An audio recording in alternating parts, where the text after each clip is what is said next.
Yo guys, let's talk about why I took this long on EURUSD for this video. Where is it? This long right here, right? And yeah, more importantly, I want to talk about how I messed this trade up. Like, I was so sad when that happened, right? So let's look at this. Let's start from the daily time frame, and I'm gonna explain how I messed it up later, right? So what do we see here? Let's start from like back here. We see a resistance, right? Agree with me? So we had our equal highs or resistance, whatever you want to call it, right there. Price came, took liquidity above that high, closed back under the range, and it happened again. So it ran back up again, took liquidity above like these highs now, or back into this order block or whatever. And yeah, it closed back in the range. That's more important part, right? It closed back in the range again, right? So after that, obviously I was a bear, right? Just saying this, I wanted a retest of this supply zone, and yeah, let me get rid of this now. So let's look at this first, right? We had our first supply zone right there. Price came, got into this candle, our last buy to sell candle, and dumped. And I was looking for this supply zone next, right? Let me get rid of that now. And price was somewhere in here where I took the long, like somewhere down here where I took the long, and my target was somewhere here. But okay, chill, we'll get into that later. So anyway, going into 4 hour now, I saw a proper accumulation happen, like a really clean one. Okay, let's look at it in the 2 hour. Okay, wait 1 second, let me just open Wyckoff accumulation.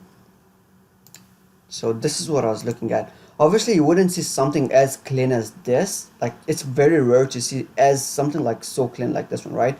But the idea behind this is you want to see like a strong momentum down, right? But then price starts slowing down. Okay, what happens when it slows down? You see like some sort of like three waves down. So wave 1, wave 2, and wave 3 taking lows under each other, or like this is what I usually see. You see like equal lows, okay, and then one spring taking out liquidity under those lows, and then some sort of break of structure in there, or an order block you can take a long off or something like that, right?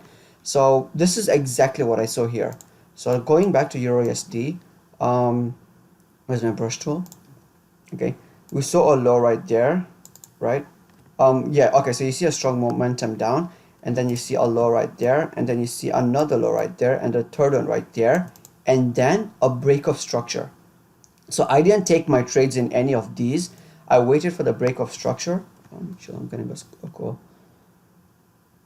I forget it. Yeah, so a break of structure right here, and going to the 4 hour. So we just mark this off as well. Equal lows right there. Oh shit. Okay, equal lows right there, and yeah, we had a break or block right there as well, right? So let's go back into the 4 hour, and you'll see it. Okay, so that's the breaker block. I missed this long first, all right?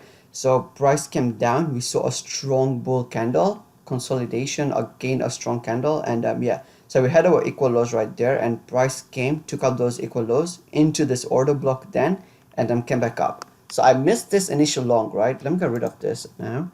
But the next long I wanted to look for was a retest of something like inside this candle, right? So let's see. Yeah, so that's where like the 30-minute time frame came in, right? So this is the long I missed initially, and this was the order block I was looking at next. And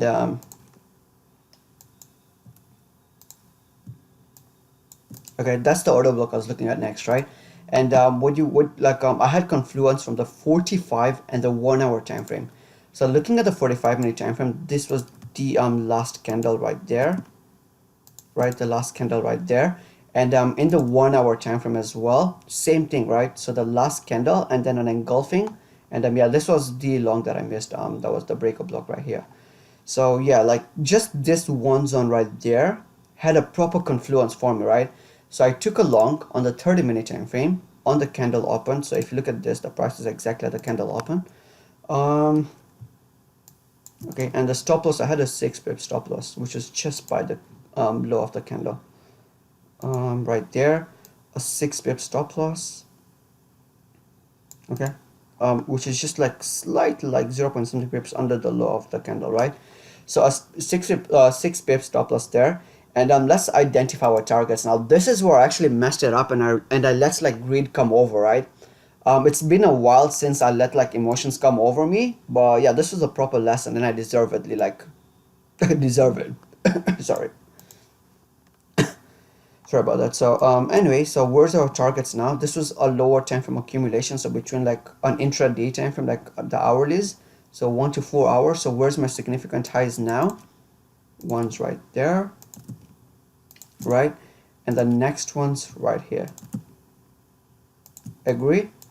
So I took a 2 hour risk here. For the first time ever, I was up like a lot, and then because of being up a lot, almost 16 hour. Look at this. So obviously like your target wanna be like a pip or two above this high.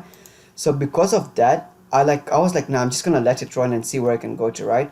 And just like the night before going to like this was like at night, this consolidation, I saw like everyone post like bearish charts, and I was like, if everyone are posting bearish charts, it's definitely going up. And yeah, going into the market outlook as well, 75% of the people were shorting it, right? So I was like, nice, definitely going up. So what I did was like, usually for every single trade, I always have my TP1 where I take 50% of my trade. So I had my take profit here where I had like 50% out, but what happened was I just got rid of my take profit and moved my stop loss slightly like somewhere up here, like under this candle close, somewhere there, right? But see what happened next, right? I was like so sad when I woke up, prices back down somewhere there.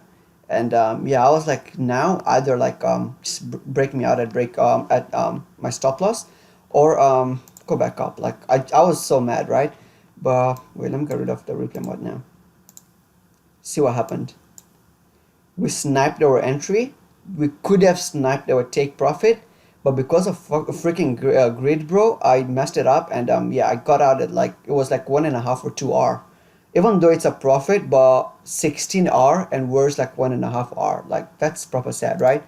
And if I was awake, I would have definitely like 1,000,000% taken the shorts as well. You want to know why? Look at this, right? So we had our high, right? If you want to look for a short, you want to see a previous high break, and then you look for a short, right? See what happened here. Before going there, we had our equal highs form, right? And then we had our liquidity grab, and then we had an order block right there, right? And see what happened. Price came into that order block and just died, right? I would have definitely like hedged my position, like taken like a short there as well, like 100%. But freaking hell, man, when I woke up, price was like somewhere around here. It broke this low as well, so I knew like, yeah, it's just gonna go down. So yeah, my stop loss was right there, right under these lows, something like that. So yeah, I took a long right there, and I got out of the position right there. So it was freaking sad, man. I was like so happy that I took this long. Imagine being up, shit. Imagine being up 16 hour and then closing it back there. But yeah, not bad, not bad, not bad. Good lesson. Anyway, cheers for watching. Sheesh, 8 minutes.